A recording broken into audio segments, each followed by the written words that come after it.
The most dangerous person in any confrontation is not the loudest or the strongest.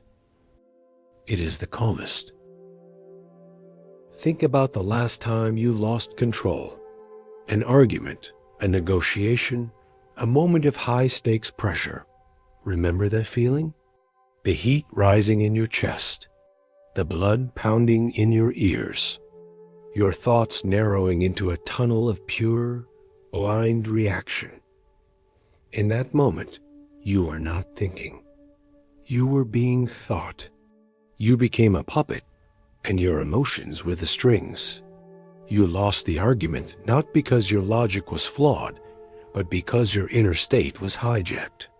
You were playing their game by their rules, and you lost.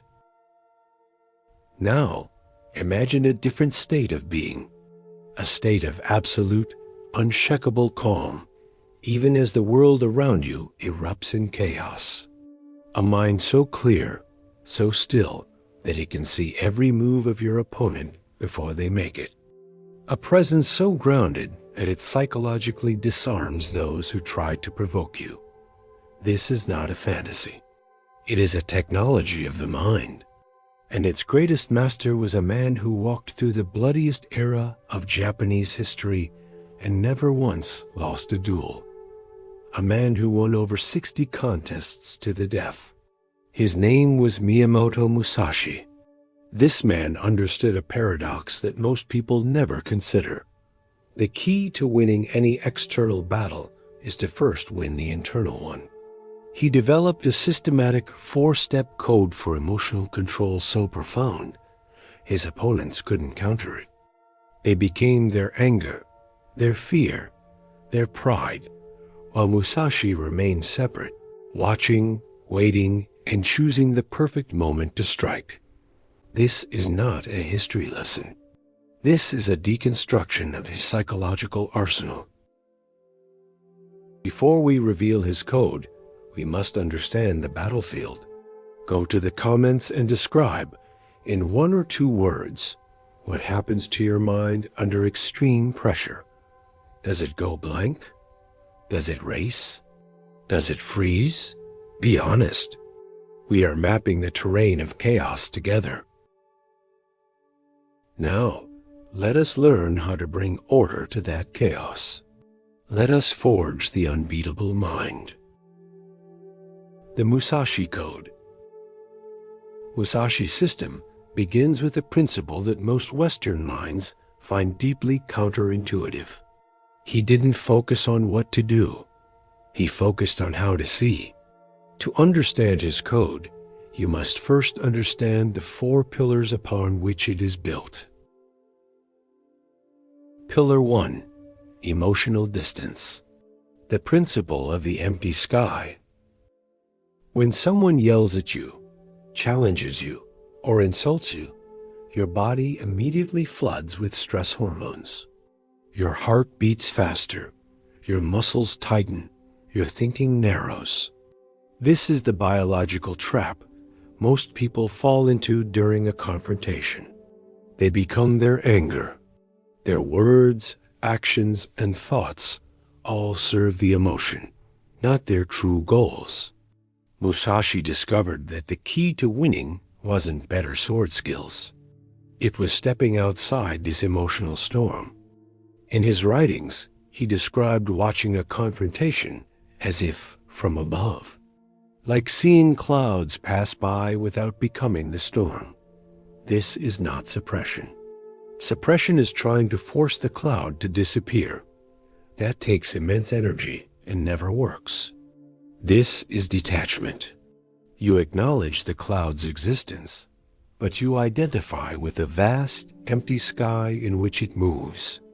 The practical application of this is a small but profound shift in your internal language. When you feel anger rising, you do not think, "I am angry." That is an identification. You become the emotion. Instead, you think, "I notice I am feeling anger now." This small shift creates a tiny space between you and the feeling. With practice, this space grows. Modern research confirms Musashi's insight. Brain scans show that people who simply label their emotions activate their prefrontal cortex, the rational thinking part of the brain, which in turn calms the emotional centers. This is why therapists teach patients to name their feelings during stress. You are not your anger. You are the one who is aware of the anger. This awareness is the beginning of control. Observe the spirit of the thing, not its form. Miyamoto Musashi, The Book of Five Rings. Pillar 2. Anticipatory Awareness. The Strategist's Eye. Once you've created this space, you need to know what's coming next. Musashi called this foreknowledge, the ability to sense what's coming before it happens. This is not mind reading. It is about understanding human patterns. When someone gets angry, they follow predictable paths. When someone feels threatened, their options narrow to just a few likely responses. Musashi studied these patterns obsessively. Think of how a skilled chess player sees 5 moves ahead. They don't guess.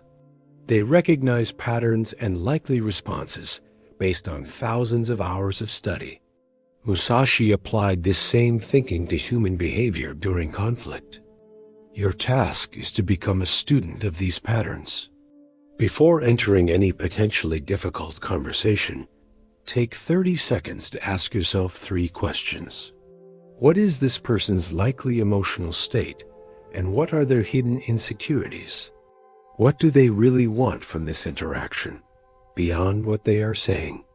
What are the 3 most likely ways they might attack, deflect, or react? This works because you are training your brain to recognize patterns. A manager who always criticizes will likely criticize your new proposal. A friend who avoids conflict will probably change the subject when you bring up something sensitive. By anticipating these responses, you remove the element of emotional surprise. When the attack comes, you are not shocked. You are not thrown off balance. You think, there it is. Pattern number 2, just as I predicted. This foreknowledge allows you to stay calm when others would panic, choosing words and tactics that diffuse rather than inflame tensions. Pillar 3. Strategic Breathing. The forge's breath. Even with emotional distance and anticipation, your body can still betray you. The chemical flood of adrenaline can override your rational mind. Musashi recognized a third, crucial element was needed to maintain complete calm under pressure. He was obsessed with the connection between breath and mind. He observed that when swordsmen became afraid or angry, their breathing changed first, becoming shallow, rapid, and uneven. He taught that mastering your breath meant mastering your mind. This connection works both ways. By deliberately changing how you breathe, you can change how you feel. This happens because of how your nervous system works. Fast, shallow breathing triggers your sympathetic nervous system, your fight or flight response. Slow, deep breathing activates your parasympathetic nervous system, your rest and digest mode. One creates panic. The other creates calm. Musashi developed a specific breathing pattern. Before crucial moments in a duel, he would take a single, controlled breath. You can use this exact technique, the 4 to 6 breath pattern. Breathe in through your nose for 4 seconds. Hold briefly. Then exhale slowly through your mouth for 6 seconds. The longer exhale is key. It signals safety to your nervous system. Even one cycle creates noticeable calm. When tension rises in a meeting, during an argument, or before delivering difficult news, use this. It is a physiological override, a physical anchor in an emotional storm. You are using your body to command your mind. In battle, if you make your opponent flinch, you have already won. Miyamoto Musashi. Pillar 4. Purposeful action. The one-cut strike. The final pillar brings everything together. It gives purpose and direction to your newfound calm. In his writings, Musashi stressed that having a clear purpose was more powerful than having strong emotions. While his opponents often fought from anger or fear, Musashi always fought with a specific cold objective in mind. Think about arguments that spiral out of control. They typically start with a specific issue, but quickly derail into bringing up past grievances, personal attacks, and hurt feelings. This happens because both people lose sight of any purpose beyond defending themselves or hurting the other person. The Musashi Code demands that you define your true objective before entering any potential confrontation. Ask yourself, in one clear sentence, what outcome would actually serve my long-term goals here? Is it to win the argument? Or is it to preserve the relationship? Is it to prove you are right? Or is it to get the project approved? Keep this purpose at the forefront of your mind. When emotions rise, silently repeat your purpose to yourself. This creates an anchor for your attention, preventing you from being swept away by momentary feelings. Your words and actions then align with this purpose, rather than with your immediate emotional reactions. Purposeful action doesn't mean ignoring your emotions. Rather, it means your emotions serve your purpose, instead of your purpose being hijacked by your emotions. This is the culmination of Musashi's system, the 4 pillars working in harmony. Emotional distance creates space. Anticipatory awareness provides foresight. Strategic breathing maintains physiological calm. Purposeful action directs that calm toward meaningful outcomes. But what makes these 4 principles truly powerful is how they connect to something much deeper than just conflict management. These techniques reveal a fundamental truth about human nature that most never discover. They are all practices of non-attachment. By creating emotional distance, you practice non-attachment to your reactive thoughts. Through anticipatory awareness, you transcend the narrow view of the present moment. With strategic breathing, you experience the impermanence of emotional states. And through purposeful action, you align with the Taoist idea of wu-wei effortless action that follows the natural way. This is what makes this approach so relevant today. We live in an era of constant confrontation. Social media algorithms push us toward conflict. Political systems thrive on division. Modern humans face more confrontations in a day than Musashi might have faced in a month.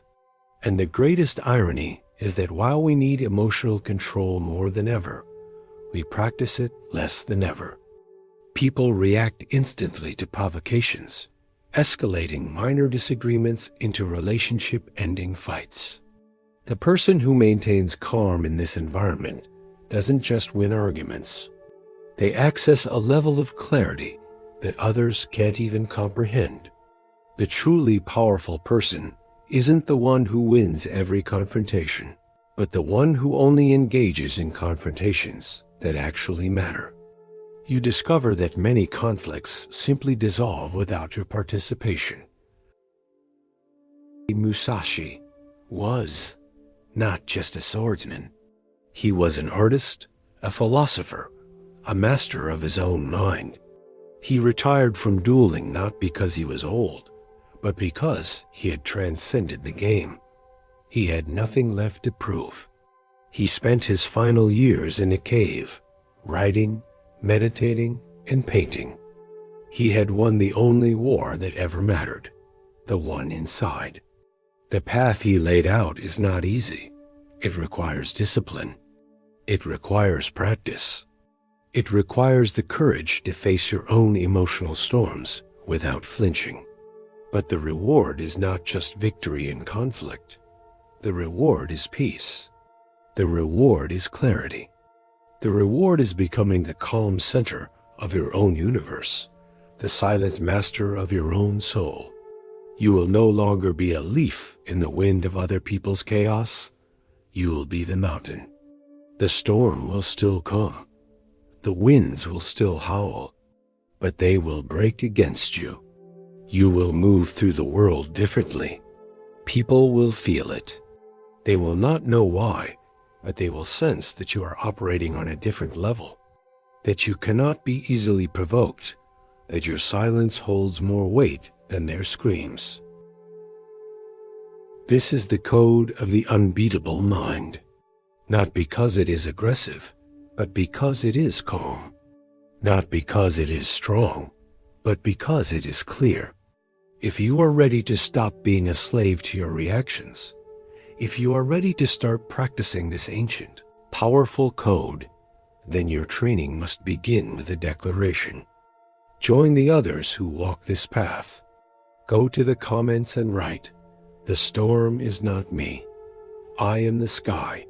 It is a declaration of your new perspective, a testament to your unshakable center. Subscribe to the Thinker's Codex. Become the calm in the chaos.